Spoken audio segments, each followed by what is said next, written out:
From the television studios of North Carolina A&T State University, this is TRC Talk, a cable access show presented by the Greensboro Truth and Reconciliation Commission. Greetings and welcome to TRC Talk. I'm Myra Sherd, your host, and today we have one of the TRC commissioners, and we are excited to have Pat Clark, who is one of the commissioners for the Truth and Reconciliation Commission. And I really am interested in talking to you, Pat, and thank you for coming to the show today because you really have a history with all of this reconciliation stuff. Thank you for coming to the show. Well, thank you for having me. I'm excited to be here. And as I've pumped you up and said how excited, I just want to roll off some of these things that you've been involved with. Director of the Fellowship of Reconciliation, National Criminal Justice Representative for the American Friends Service Committee, Board of Advisors for Habitat for Humanity International. So you bring a wealth of information and knowledge about this kind of process. Could you give the listening audience a little bit more of your background? I'd be glad to. I'll try not to go too far into any one area. But first of all, let me just say that, again, it's a privilege and an honor to be here on the show with you, and I thank you for taking the time to have me be a part of it. And it's also an honor and a privilege to be a part of the Greensboro Truth and Reconciliation Commission. I think at the time that I was asked to put my name in to be nominated, I didn't have a real good sense of all that would be involved. On the other hand, I think that it's been an incredible experience and an incredible journey. And as a matter of fact, most of what I've done, I've just thought of as the journey that I've been on in my life. And actually, some of those things have happened because I've just kind of let myself be open to what was next.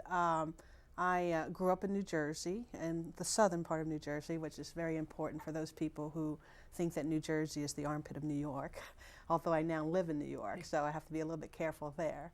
I went to college at Smith in Massachusetts and on a full scholarship. And at that time, and I grew up in New Jersey on a farm. My father was a migrant farm worker. And so I was very keen to issues of injustice and poverty, having experienced those situations. And so when I had the opportunity to go to college, I really wanted to do some things that would positively impact the injustices that I myself and my family experienced, but that I knew a whole host of other people had also experienced. When I was still at Smith, I became aware of Habitat for Humanity, a program that was building low-cost housing for, at that time, for people in what was then called Zaire, Africa. And like a lot of African Americans, I was thinking, I really want to go to Africa. I want to get in touch with my roots and so forth. And at one point, I thought about a program called Crossroads to Africa. But then when I found out more and more about Habitat and knew that they had this project in Zaire, I thought, well, that would be a great opportunity. And through the support of groups like Dexter Avenue King Memorial Baptist Church in Montgomery, Alabama, through my own church at home, through friends from school and a number of other people, I was able to go to Zaire to work with Habitat. And initially I went between my junior and senior year in college, and I was there for 3 months and working on the actual building of housing, although I didn't have any construction skills. So I'm not quite sure how beneficial my experience was for the community at that time. And the interesting thing was that the official language was French and the local language was Lingala, and I spoke none of those. And so it really was a time when I was kind of being there and experiencing the community by just a lot of body language. One of the things that initial experience taught me was how important your presence is. And sometimes it's not about what skills you have, it's that you are there in solidarity and you're present with people who have had adverse situations. The other thing that 3-month experience taught me was that I was the person who was ultimately being transformed. And that's been true through every single job or experience that I've had, that I've oftentimes gone in thinking this would be a great opportunity to do some really good work. And each time I found myself being the person transformed. And I think that's important to remember. from Zaire, I went back to school, finished school, and then went back to Zaire for 2.5 years, where I worked with Habitat again, not only building houses, but also working with the women on nutrition and health issues. We started a cooperative store. We built a community center using our own fire-baked bricks, and actually taught the men a few things, you know, in the process. They were really impressed with the way the women had come together and raised the money to build this women's center, and where we had fire-baked ovens, where we had sewing classes, nutrition classes, English classes, and so forth. And after that experience, I came back thinking, so what's the next step? And again, always trying to leave myself open to what might appear or be revealed to me, and had an opportunity to teach at a community college in Maryland, where I taught adult basic education and GED classes. And while there, was contacted by the head of the Southern Poverty Law Center's Clan Watch project to see if I might be interested in working with that project, doing research.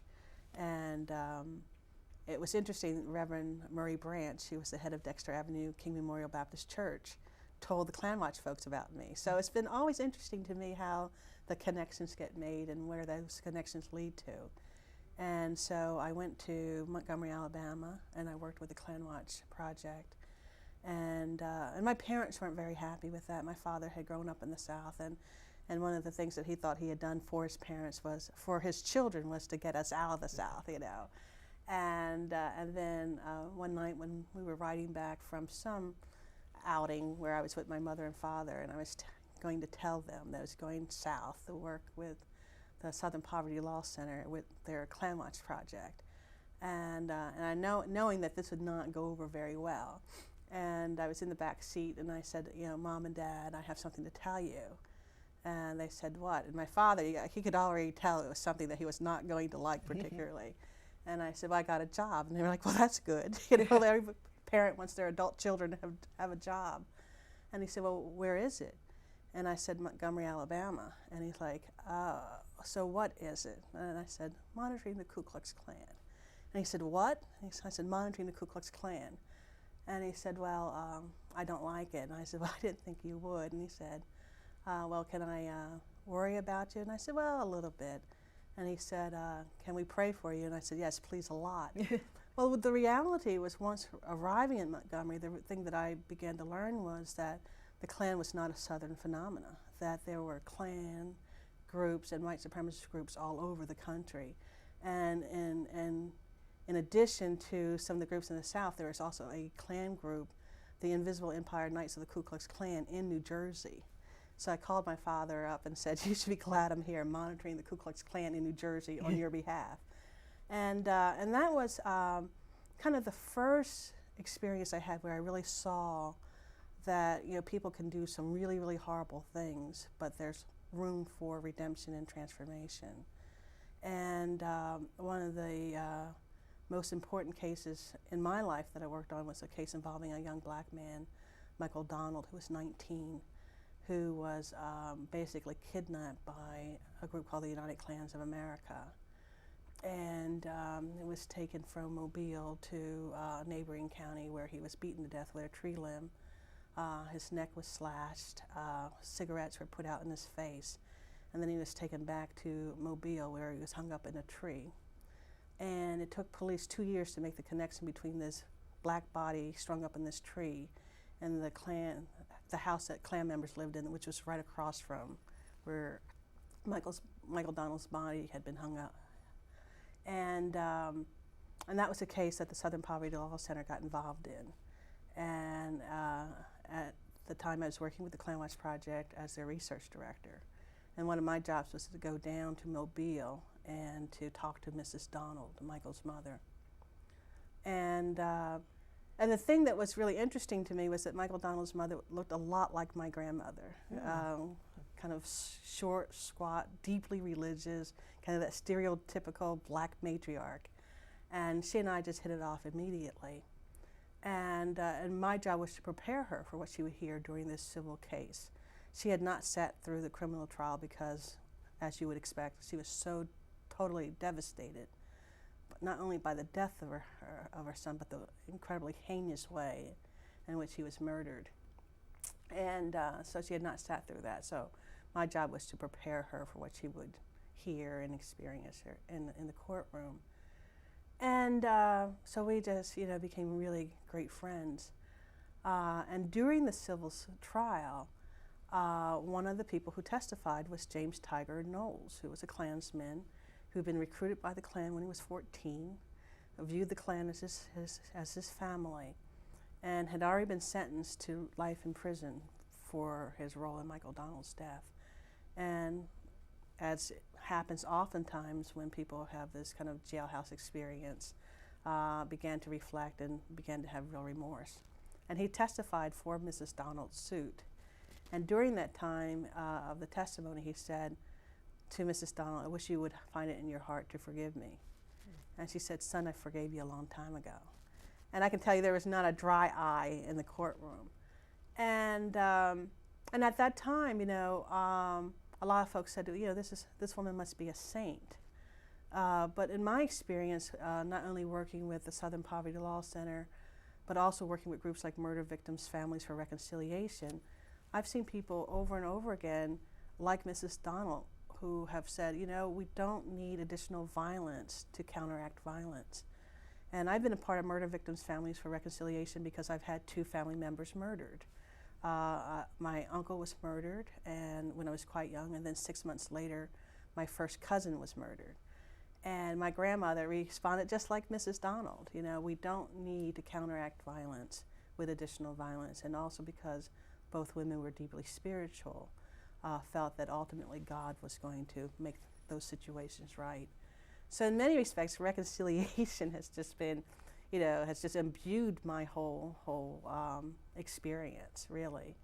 And now I'm the director of Fellowship of Reconciliation, which is a 90-year-old organization that was started on the eve of World War I. And when a German Lutheran pastor got together with a British Quaker person and pledged to try to stop the war. Well, they weren't successful then, but they said, even though the war has started, we will pledge to work for peace. And so the Fellowship of Reconciliation is a pacifist organization. We're looking for alternatives to war. We have programs in Colombia, South America, where we accompany a peace community that has pledged to not engage with the guerrillas or the military in the civil unrest that is happening there.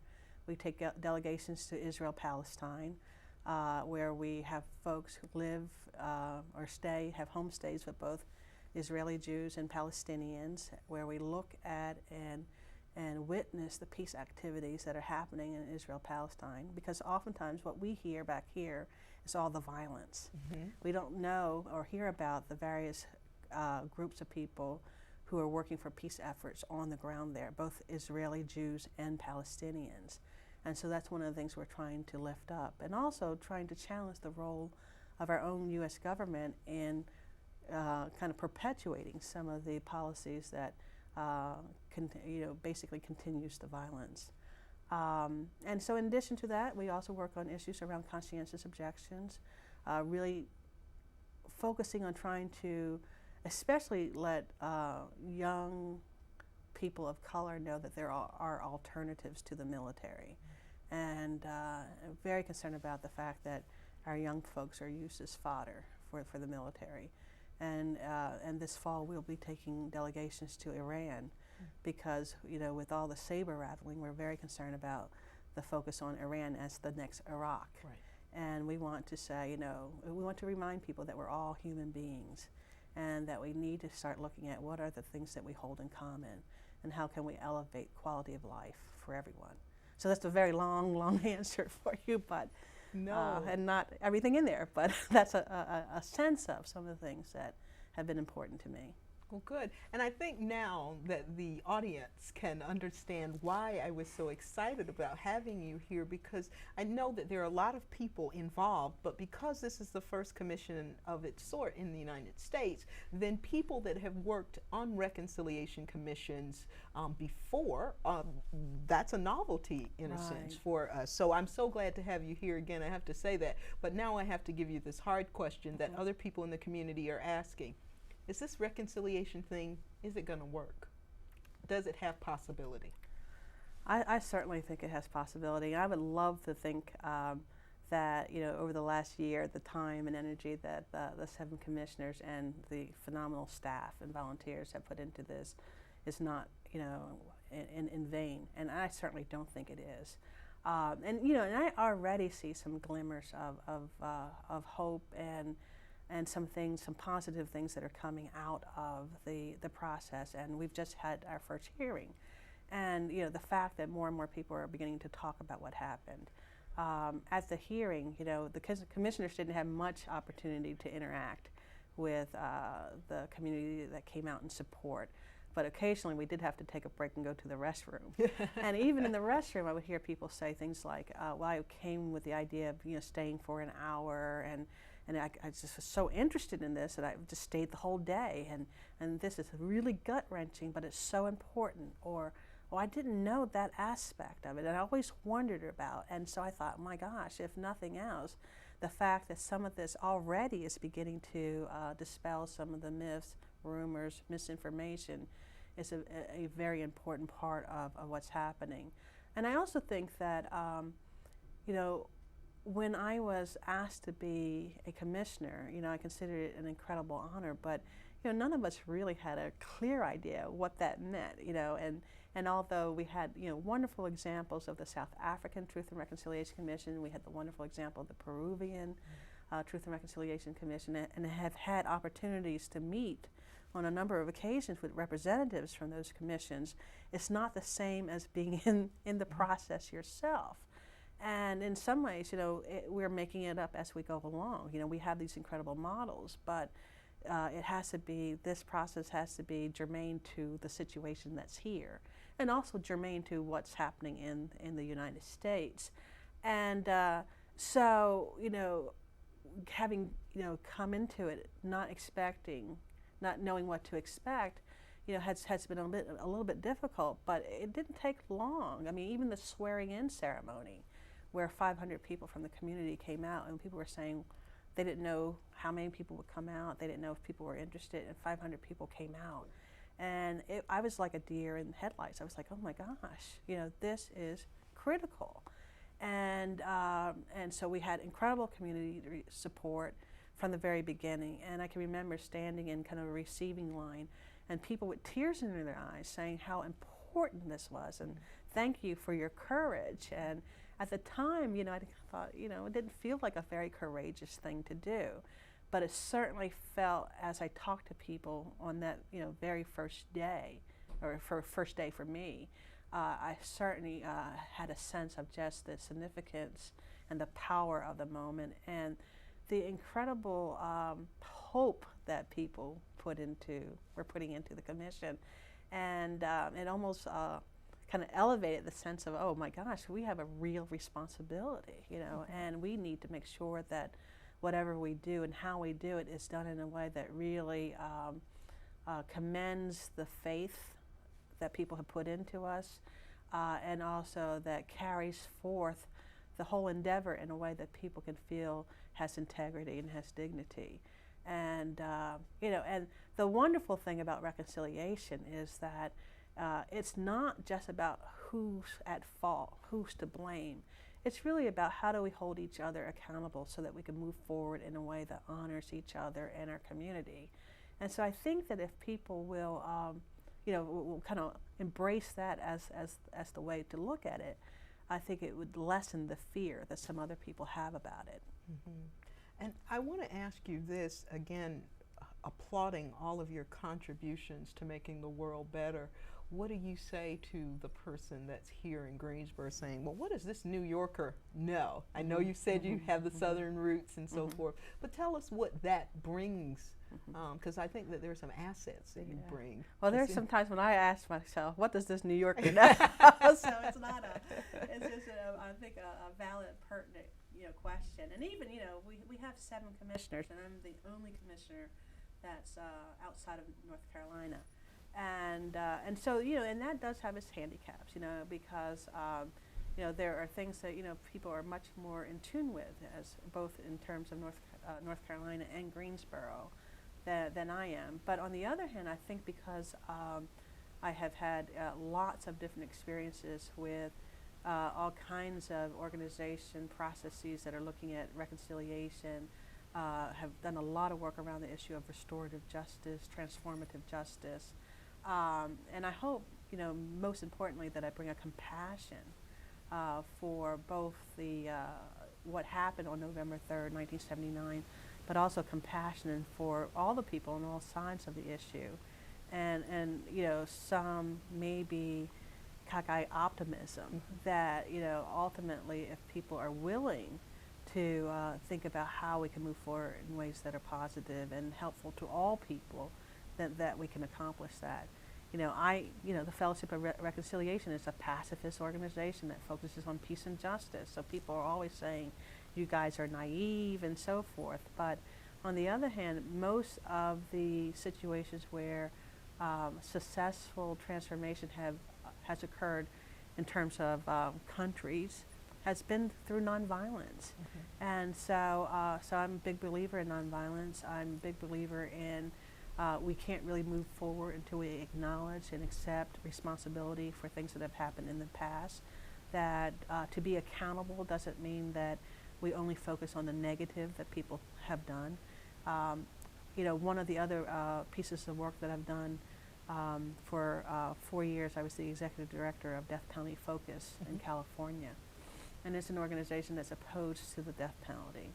And all my life I've been opposed to the death penalty, but until I worked in Alabama, and specifically on the Michael Donald case, I never had that tested because even my own relatives were murdered when I was quite young. But what I've found out with doing that work, and I guess the reason why I'm opposed to the death penalty is that some of the folks that I've met on death row who've done some pretty horrendous things have also done some wonderful things. And that's not to minimize the tragic things that they have done and the pain and the incredible horror that has been perpetrated on an individual, and by virtue of that individual's tragedy, on families and on communities.